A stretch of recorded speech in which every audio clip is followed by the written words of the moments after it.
já estamos próximos de celebrarmos a grande noite de Natal. Essa noite que é a noite santa, uma noite alegre, uma noite feliz, como nós costumamos cantar, né? Noite feliz. Por isso, nós vamos já abrindo o nosso coração à graça de Deus, que entra agora na sua casa e você adentra esse nosso santuário para junto nós meditarmos e rezarmos ao Pai das Misericórdias, porque foi Ele quem tudo fez e enviou-nos o seu Filho para que sejamos salvos por Ele. E por isso, abrir os nossos corações, abrir as portas do nosso coração para acolher aquele que vem, aquele que está chegando, aquele que já nasceu, aquele que cresceu e nos redimiu.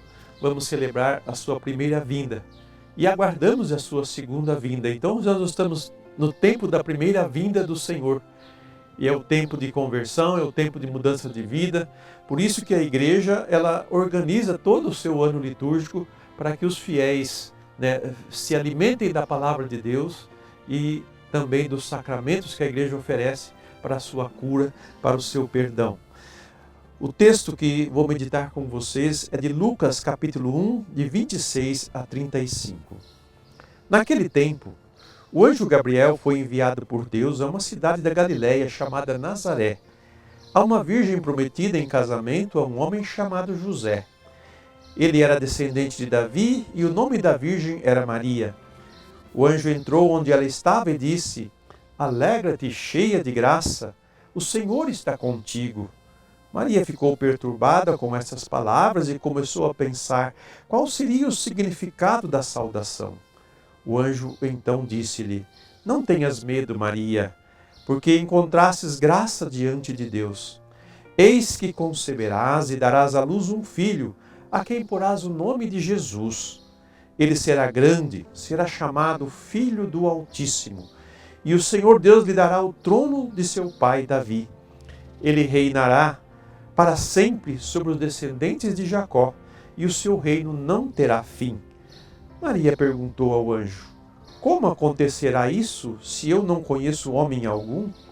O anjo respondeu: "O Espírito virá sobre ti e o poder do Altíssimo te cobrirá com sua sombra. Por isso, o menino que vai nascer será chamado Santo, Filho de Deus." Através dessas páginas, desse Evangelho de Lucas, nós temos aí o anúncio que o anjo faz à Virgem Maria. E tudo o desdobramento. Muitas pessoas têm dificuldade de acreditar que o que Maria concebeu é obra de Deus, é obra do Espírito Santo. Mesmo ouvindo este Evangelho aqui, ainda põe dúvida, porque talvez vive num mundo onde ninguém fala mais a verdade, né? Ou ninguém quer ouvir a verdade. A verdade é: o que Deus fez está feito, e do modo como Ele fez é perfeito. Então, não temos que questionar a Deus, nós temos que olhar para o mistério. O mistério é esse acontecimento que o próprio anjo diz, é obra de Deus. Depois José vai ficar sabendo e ela nem deu explicação para ele, porque quem explicou para ele foi o anjo, que em sonho aparece a José e diz para ele o que aconteceu com ela. Isso fez com que ele acolhesse ela em sua casa e cuidasse dela a partir daquele momento, para que se cumprisse aquilo que era a vontade de Deus. E quando se fala de José, fala que José era um homem justo, né? O que é um homem justo? Um homem que busca a justiça, sobretudo a justiça divina. Aquilo que Deus fala, aquilo que Deus promete, aquilo que Deus realiza. Ele é esse tipo de homem que busca a verdade, que busca as coisas concretas, firmes, porque o judeu é assim, ele quer algo concreto, firme, ele não quer coisas sem consistência. E Deus é firme, Deus é rocha firme, como Ele mesmo se apresenta. E o que Ele faz é no sentido de salvar a humanidade. O que Ele prometeu lá no início, no pecado dos nossos primeiros pais, está se cumprindo agora quando o anjo do Senhor faz o anúncio a ela. Então a nossa salvação, ela começa com a encarnação do Verbo. O Verbo se fez carne, quer dizer, o Verbo veio à nossa realidade, foi pela sua encarnação que ele também nos salvou. E não é só por ela, né? Pela sua a oferta na cruz, morte e pela sua ressurreição. É um conjunto de acontecimentos. É o modo como Deus selou uma aliança eterna. Ele diz que ele vai ocupar o trono do rei Davi, porque o rei Davi foi tido como um rei muito bom, embora ele foi um pecador também, mas foi um rei que buscou em tudo fazer a vontade de Deus. E esse menino que virá, que se chamará Jesus também, vai ocupar, né, o trono de Davi, seu pai, porque ele é o que faz a vontade de Deus e o fará sempre. Por isso que o seu reino não acaba, não termina. O mundo pode nos assustar com muitas coisas, mas de uma coisa eu tenho certeza: o reino de Deus jamais será abalado. O reino de Deus jamais será destruído, porque Ele é Deus, foi Ele que tudo criou e nada é mais poderoso do que Ele. Portanto, quando Jesus subiu aos céus e se sentou à direita do Pai, todos os seus inimigos serão colocados debaixo dos seus pés, porque a obra que Ele realizou para a salvação da humanidade é uma obra eterna. Então, por isso, hoje é o dia da nossa salvação, é o dia de nós crermos em Deus, crermos no que Ele fez em nosso favor e sermos salvos por Jesus, seu Filho, que veio derramar o seu sangue para que nenhum de nós pereça no inferno, mas participe da vida divina junto do Pai, com seus anjos e com seus santos. A Virgem Maria se alegra, ela recebe a notícia e pergunta como será, e tendo a resposta, diz o seu sim. Como que eu hoje estou respondendo à proposta que Deus me faz?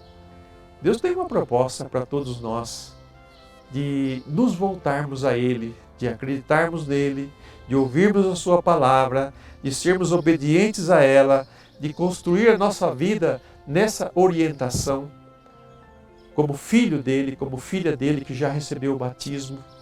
Como nós estamos vivendo esse tempo de graça que Deus está nos concedendo? Por isso que é bom fazer essa pergunta para a gente pensar um pouco, como está a minha vida de fé, como está a minha vida de comunhão com Deus. Eu acredito no perdão dos pecados, eu acredito que Deus realizou todas essas coisas pela minha salvação, eu me deixo ser salvo por Ele, eu me deixo ser amado por Ele. Nós precisamos retomar isso, porque Ele nos ama sempre, sempre, sempre. E se Ele nos deu um Salvador, não existe outro que possa salvar a gente. Não existe remédio, não existe ciência, outra que possa nos salvar, senão o sangue de Jesus derramado, senão a sua encarnação, a sua presença em nosso meio. Que Deus é esse que desce dos céus e vem se tornar um de nós, para falar a nós frente a frente, cara a cara, e dizer-nos o quanto Ele nos ama e o quanto Ele nos quer a nossa felicidade. Pensemos nisso e abramos o nosso coração a essa revelação que Ele faz de si mesmo e do seu Filho, e que a Virgem Maria experimentou por primeiro essa graça.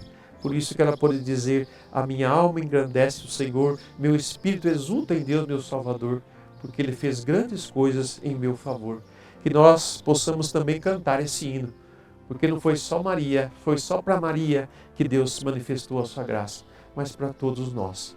Por isso, cheios de confiança, vamos nos abandonar nas mãos do Pai das Misericórdias, rezando a Ele e entregando nossas vidas. Pai das Misericórdias, como é bom poder chamar-vos assim. Nesse dia, quero consagrar-me a vós. Pai, criastes todas as coisas e me criastes, porque sois bom, amoroso e misericordioso. Misericordioso Pai, desejais que toda a criação vos reconheça. Louve e acolha em Jesus Cristo seu rosto. Desejo, com essa consagração, reconhecer-vos, louvar-vos e acolher-vos. Vosso Filho Jesus ensinou-me que devo fazer a vossa vontade, que devo ser santo e misericordioso, como vós sois com cada filho e filha. Pai das misericórdias, ao me consagrar a vós, consagro meus pensamentos, minhas palavras e atitudes, para que tudo o que fizer seja feito para a vossa glória, para a glória da Santíssima Trindade. Pai querido, Consagro-vos também toda a minha família, pai, mãe, irmãos e filhos, todas as pessoas que amo e os que recomendam a minha oração. Acolhei, ó Pai, esta minha consagração, este compromisso de fazer a vossa vontade, de ser santo e misericordioso. Peço essa graça em nome do vosso Filho Jesus Cristo, na força do Espírito Santo. Amém. E desça sobre você, sobre a sua família, a bênção do Deus misericordioso, Pai, Filho e Espírito Santo. Amém.